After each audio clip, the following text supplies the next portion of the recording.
Go. Chapter 16, The Oompa Loompas. Oompa Loompas? Everyone said at once. Oompa Loompas? Imported direct from Loompaland, said Mr. Wonka proudly. There's no such place, said Mrs. Salt. Excuse me, dear lady, but... Mr. Wonka, cried Mrs. Salt, I am a teacher of geography. Then you'll know all about it, said Mr. Wonka. And oh, what a terrible country it is. Nothing but thick jungles infested by the most dangerous beasts in the world. Hornswogglers and snozwangers and those terrible, wicked wangdoodles. A wangdoodle would eat 10 Oompa Loompas for breakfast and come galloping back for a second helping. When I went out there, I found the little Oompa Loompas living in tree houses. They had to live in tree houses to escape from the wangdoodles and the hornswogglers and the snozwangers. And they were living on green caterpillars. And the caterpillars tasted revolting. And the Oompa Loompas spent every moment of their days climbing through the treetops, looking for other things to mash up with the caterpillars to make them taste better. Red beetles, for instance, and eucalyptus leaves, and the bark of the bongbong tree. All of them beastly, but not quite so beastly as the caterpillars. Poor little Oompa Loompas. The one food that they longed for more than any other was the cocoa bean. But they couldn't get it. An Oompa Loompa was lucky if he found 3 or 4 beans a year. But oh, how they craved them.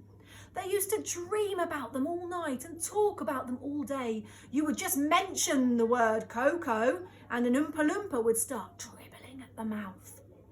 The cocoa bean, Mr. Wonka continued, which grows on the cocoa tree, happens to be the thing from which all chocolate is made. You cannot make chocolate without it. It is chocolate. I myself use billions of beans every week in this factory, and so, my dear children, as soon as I discovered that the Oompa Loompas were crazy about this particular food, I climbed up to their treehouse village, poked my head in through the door of a treehouse belonging to the leader of the tribe.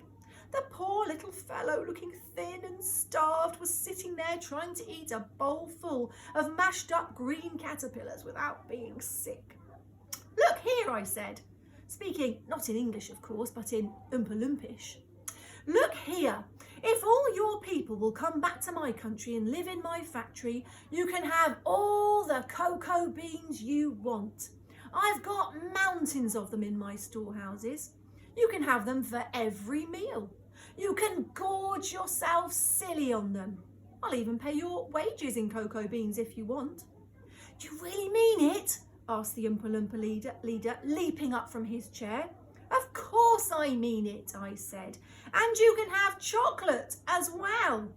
Chocolate tastes even better than cocoa beans because it's got milk and sugar added.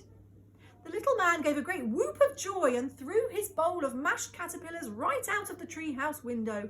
It's a deal, he cried. Come on, let's go. So I shipped them all over here, every man, woman and child in the Oompa Loompa tribe. It was easy.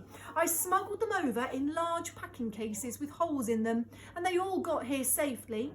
They are wonderful workers. They all speak English now. They love dancing and music. They are always making up songs. I expect you will hear a good deal of singing today from time to time. I must warn you though, they are rather mischievous. They like jokes. They still wear the same kind of clothes they wore in the jungle. They insist upon that. The men, as you see for yourselves across the river, wear only deer skins. The women wear leaves and the children wear nothing at all. The women use fresh leaves every day. Daddy, shouted Veruca Salt, the girl who got everything she wanted. Daddy, I want an Oompa Loompa. I want you to get me an Oompa Loompa. I want an Oompa Loompa right away. I want to take it home with me. Go on, Daddy, get me an Oompa Loompa. Now, my pet, her father said to her, we mustn't interrupt Mr. Wonka. But I want an Oompa Loompa, screamed Veruca. All right, Veruca, all right, but I can't get it for you this second. Please be patient. I'll see that you have one before the day is out. Augustus, shouted Mrs. Gloop, Augustus, sweetheart, I don't think you'd better do that.